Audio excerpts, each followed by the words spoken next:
Hey, welcome to Monday Morning Marriage Minute.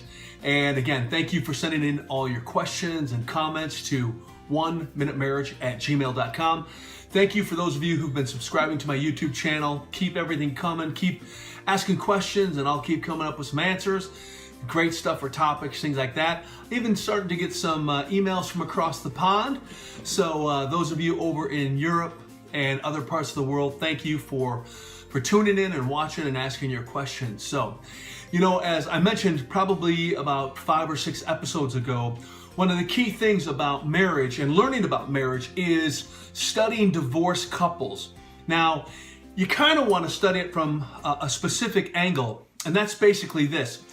You don't study what caused them going into the divorce, but it's after the divorce when kind of the storm clears and their mind clears. Then you go and you begin to talk to them about what caused that divorce. Dr. Orbuch, who's a marriage family therapist, has done a lot of that.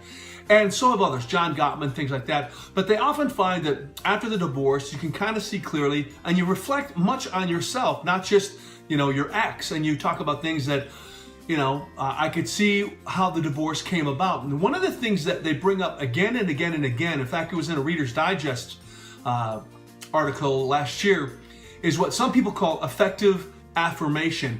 And that's really the idea behind, let me share it this way.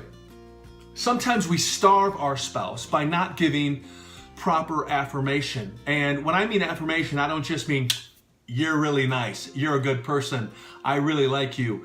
But effective affirmation is really 4 things. And again, this is coming back from people who look back on their marriage, they're now divorced, and they say, these are the things I could have worked on.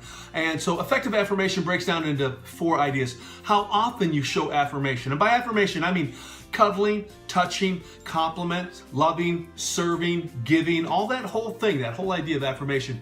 But how often they did it or did not do it. They see that as one of the steps in a divorce. Number 2 is how many times you made them feel like a good person, that you made them feel like they are valued.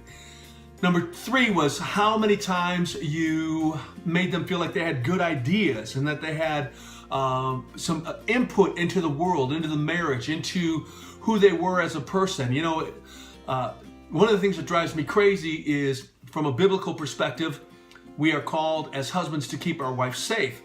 And we a lot of times stick our chest out and say, well, I'll keep her safe. If anybody ever messed with her, I'd get in the way or I'd throw a punch or whatever. But that idea of safety for your spouse, for your wife especially, really goes beyond just the physical. I mean, is your wife safe to share ideas, to share thoughts, to share goals, to share criticisms?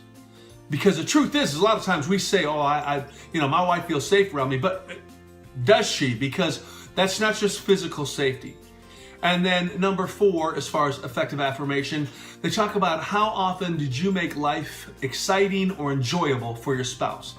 So here's the concept. When you start to talk about these in a counseling situation, you can see the little switch go off in someone's mind and they start thinking about how many times their spouse didn't do that for them.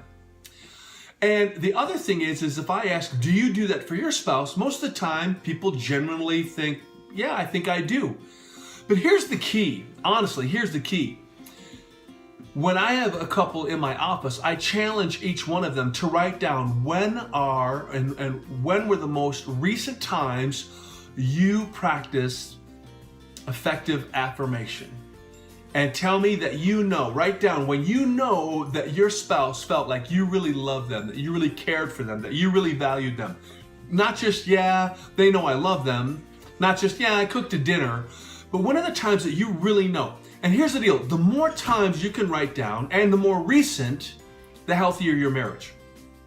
Yeah.